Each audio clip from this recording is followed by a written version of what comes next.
Okay, good morning. It's October 15, 2023. Okay, this will be my first lesson on long video format topic trigonometry. As per request from the readers or viewers on my community post, they said that they would like a topic on trigonometry. So this is it. So I will now be discussing trigonometry. This will be lesson number 1. Okay, let's proceed. The subject matter, this will be the first lesson on the study of trigonometry. So this will now be trigonometry, lesson number 1. The title of the topic will be measurement of angles. How do we measure angles in real life? Right? But before we will measure angles, okay, there will be some definitions or concepts in which we must have to know. What is trigonometry actually? In layman's language, trigonometry is just the study of triangles and the relationships of the sides and angles. An angle, sides and angle. So if we try to bring out the what they call this definition of a trigonometry, to simplify it, we must have to bring out a figure, and from the figure, actually, we could bring out now the so-called definition of trigonometry. It is just the study of triangles, okay, and the relationship between the angle and the sides, okay. This is side A, this side B, this side C, and this is the angle. And according to the definition of trigonometry, the study of triangles and the relationships between the sides and angle. That's trigonometry. Okay? What is an angle? Well, at least we now know what is trigonometry. It is a study of triangles and the relationships of the sides and angle. Right? Because for any triangle, there are 3 possible angles inside. This angle here, plus this angle, or plus this angle here. So it is the study of triangle and the relationship of the sides, and we better place it here, angles. Right? Because this is an angle, this should be another angle, and this one here is another angle, maybe it's beta. This is theta, alpha, and beta, the angles, and the sides are actually A, B, and C. So, as per definition, trigonometry is the study of triangles and the relationships of the sides and the angles inside. Oh, that's trigonometry. Okay. What is an angle? By definition, angle is just the opening between 2 straight lines. We got a straight line here, and we got another straight line, and these 2 points here are actually connected to this one. The opening between the first line and the second line is termed to as angle. That's angle.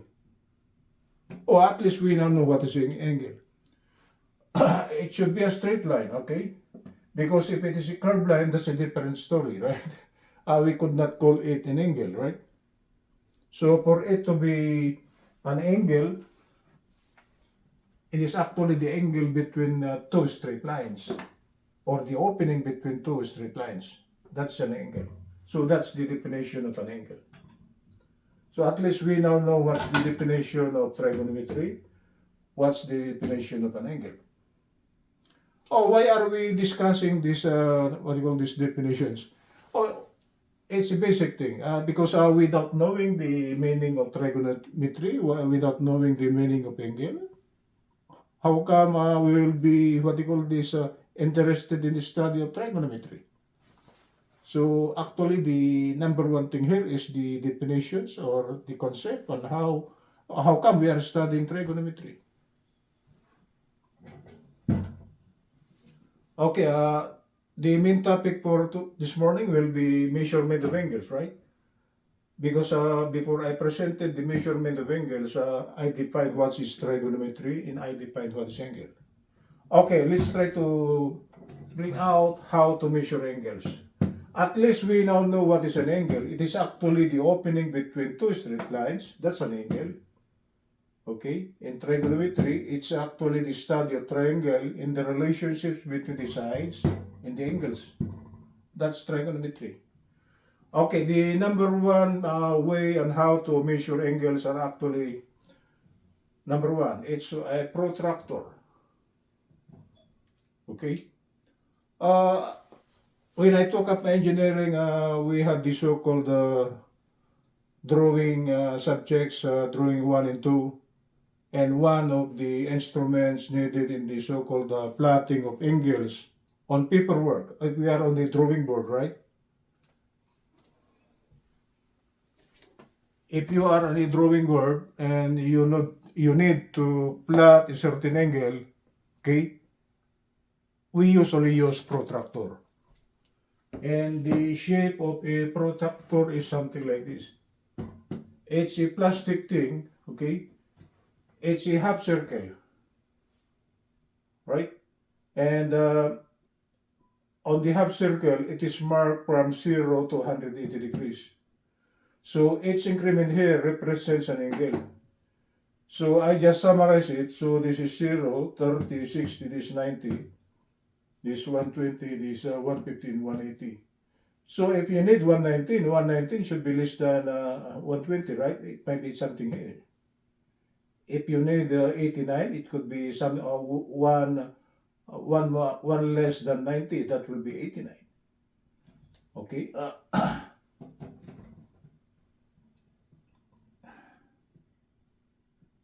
This should be the reference point. Or if you need 45 degrees, okay, if this is 45 degrees, okay, that's 45 degrees. Okay, that's how we plot 45 degrees by using a protractor. If you need what they call this 90 degrees, there's no problem because if you need the 90 degrees,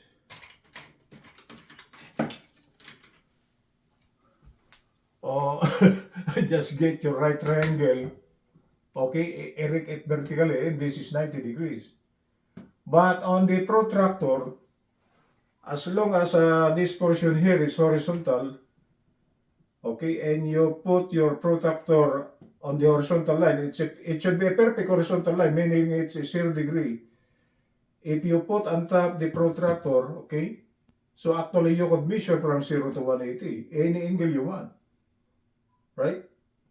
Like what I said, if it's 90 degrees, because 90 degrees is a special case, it is one of the properties of a right triangle. So if you place your right triangle horizontally at the center, this should be exactly 90 degrees, right? This side here is perpendicular degrees, so the angle is actually 90 degrees. That's one way how to plot in 90 degrees. But by using the protractor is actually more flexible because the protractor could actually measure from 0 to 180 degrees. Okay? Any angle you want to plot on your paperwork, you could plot it.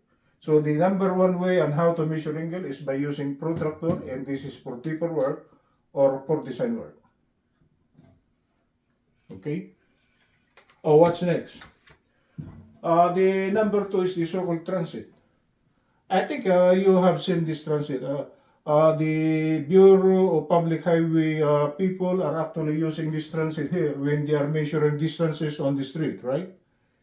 And one use of a transit is actually to get the angle of inclination of a vertical thing, of any vertical object, like the height of the post, right? If you want to get the angle of inclination of the height of the post, you can take it by using a transit. Okay, so this is just like a transit. It's just like a small gun, right? In which if you try to adjust it, you could actually see the measurement and how it was rotated upwards or downwards, right? But if you are taking distances above ground, this should be, angle theta should be a positive value, right? It's going up. So one use or the way on how to measure angle outside, like in the Bureau of Highways, public highways, they are using this one to height to look for the angle of inclination of the height of buildings if they want to determine the height of the buildings. That's why there was a problem on short videos in which, okay, the angle of inclination of a certain vertical thing is given, and the problem is asking for what will be the what you call this height of that object. And you now know the significance of that one. How come that problem came out? It came out due to trigonometry. Okay. So the other, the number two way and how to measure angle outside, okay, for real life conditions on the street, it should be transit. So this is for outdoor work like surveying. Okay. Surveyors of lands, okay, or anything that they want to measure a certain angle, okay, they use transit. And this transit is this one. It should be erected vertically on the ground should be horizontal. Okay, because if your transit is tilted like that, okay, the measurement will not be accurate. The ground should be perfect horizontal in which you will place your transit. Okay, it should be horizontal. It's not tilted. So meaning to say this angle here is 90 degrees. Okay. Or like this one here. If we want to measure the height of the post, if we could measure angle theta by using the transit, and we could measure the distance between the transit and the post, if this is given, we are given this angle theta, actually we could compute for the height of the post by using trigonometry. That's trigonometry. That's the importance of trigonometry. Right? Oh, what's next? Angle measurements. Oh, that's it. That's the only way on how to measure angles for paperwork. It's protractor. For outside work, it will just be transit. Okay, let's try to bring out angle measurements. How come you are hearing the values degrees and radians or mils? What are the differences of those angle measurements? Okay, let's try to bring out. The number one angle measurement is actually the degree. Degree, okay? Degree is actually, if we try to bring out the definition of a 90 degree is actually one right angle. Like this right triangle here. Okay?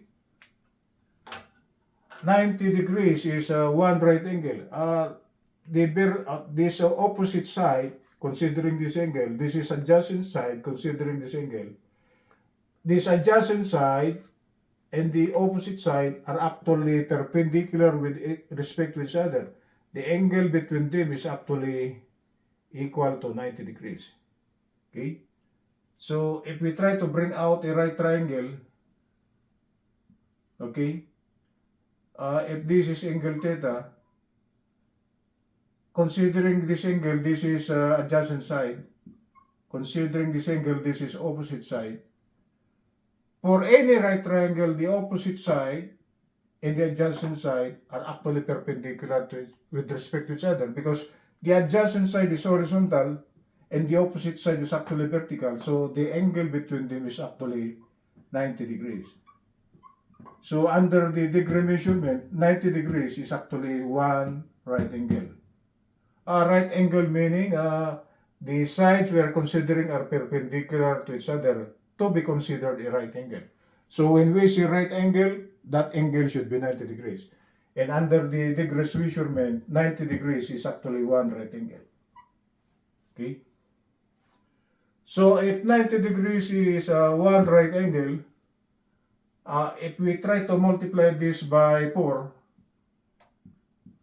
okay, then we try to multiply this by 4, okay, what will come out?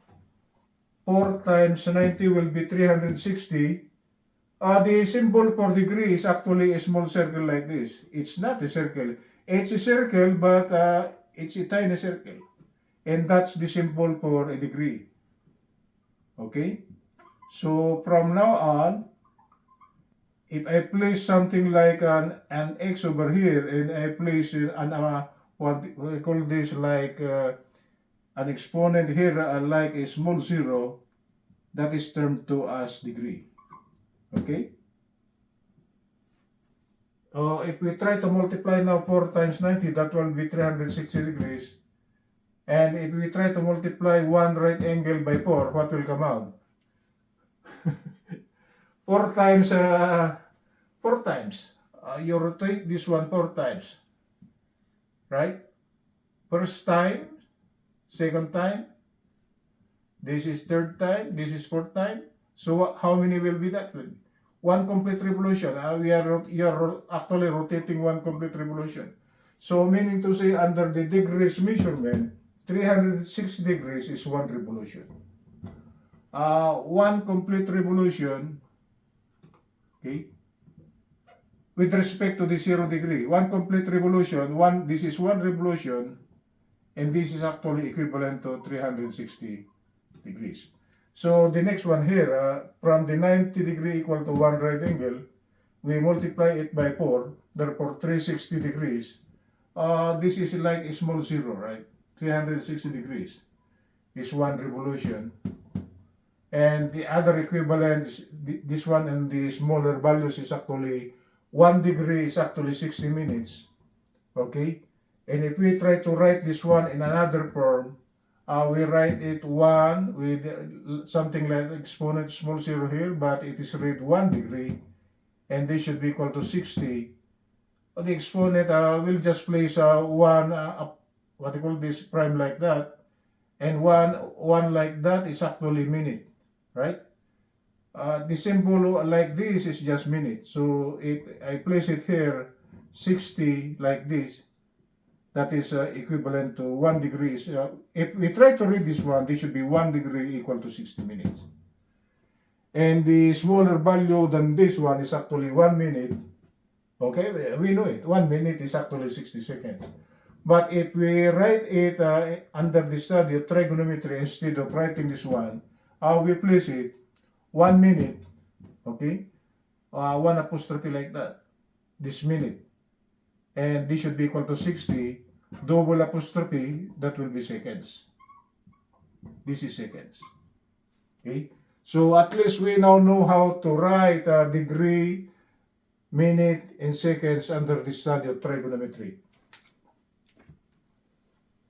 Okay? Okay, I will try to erase this one so it will look nice. Then I will place the summary over here. This symbol here is a degree, right? 1 apostrophe like that is minute, and double apostrophe is seconds. Okay? So when you see like this under the study of trigonometry, it will be degree. It's a circle, but it's a small circle that represents degree. And 1 apostrophe is minute, and double apostrophe is second. Oh, what's next? Oh, this is the one I'm saying. One right angle is actually 90 degrees.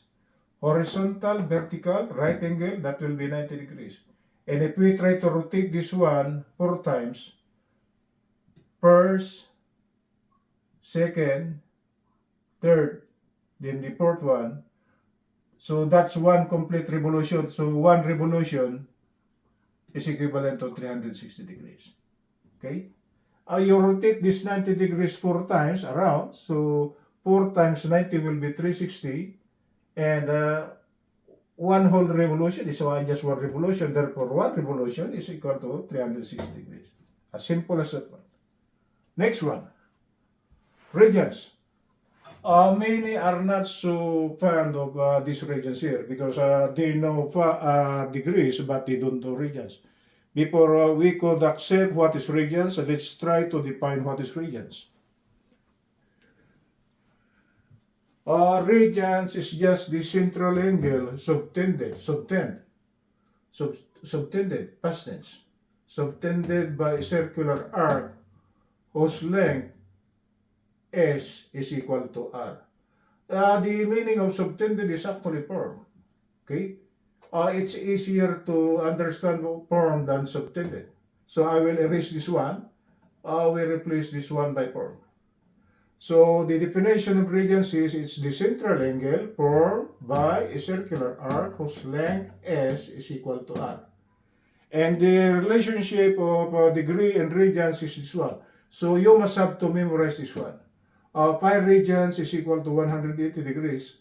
Or if you try to multiply it by 2, okay, 2 times pi is actually 2 pi regions. 2 pi regions. Okay, so the other equivalent, if pi regions is 180, 2 pi regions should be 360 degrees. Right? But if you know this one, actually you could derive this one. 2 pi regions is 360 degrees.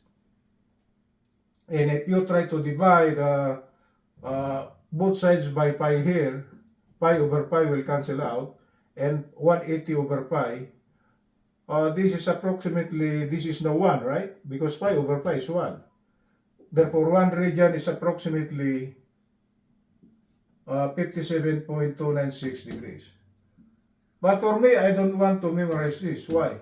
I just know that pi regions is 180.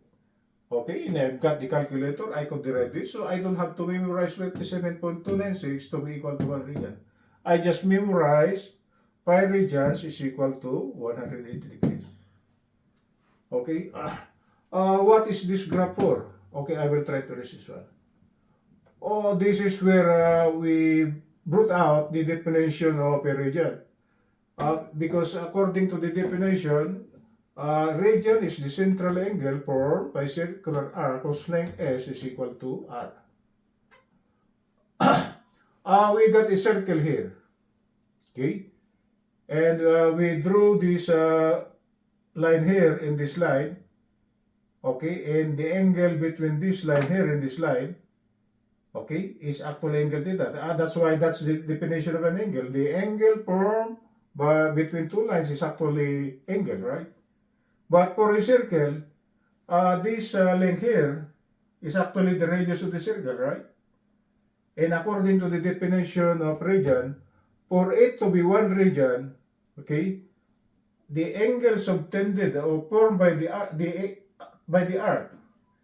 if the resulting value of this arc here is equal to R, okay, that is termed to as one region. Okay, you got it? If the radius of the circle is equal to the length of the arc, okay, we could say that the angle subtended by the this radius, two radius here, or radii, it's the plural of radius, right, is actually one region. Okay?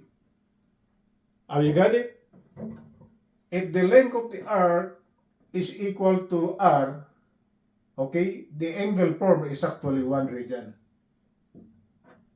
Okay, one region. So that's the definition of region.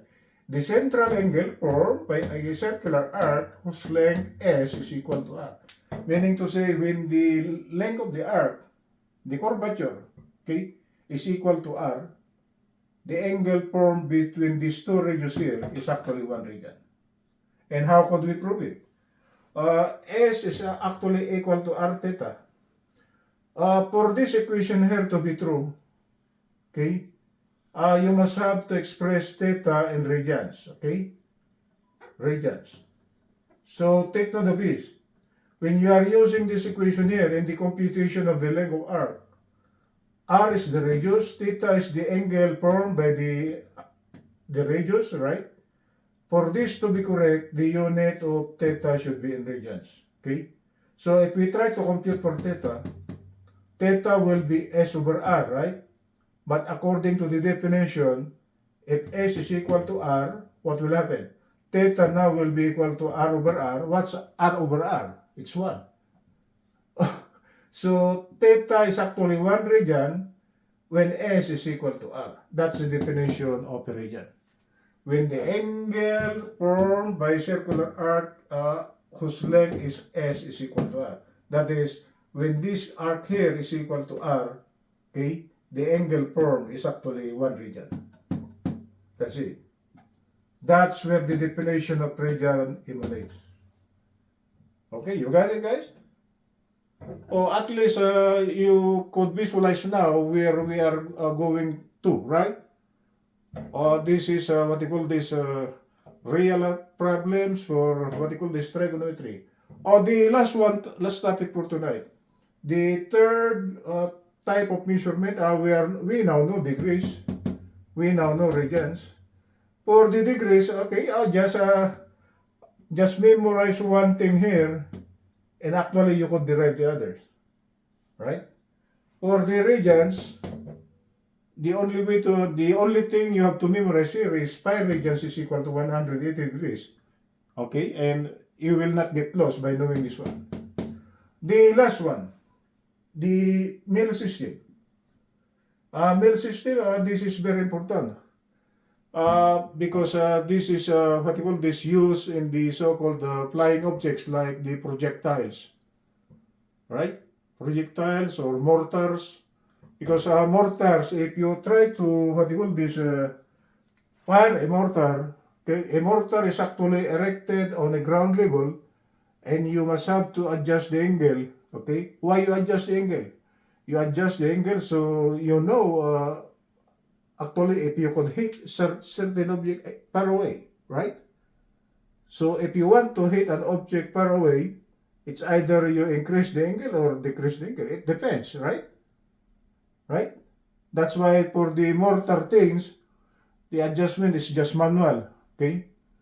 But for the M1, A1 Abrams, maybe it's a different story. That's computerized already. So if it fires a projectile, okay, that's computerized, so you just flip your button there and it fires at a certain angle and it will hit a certain object.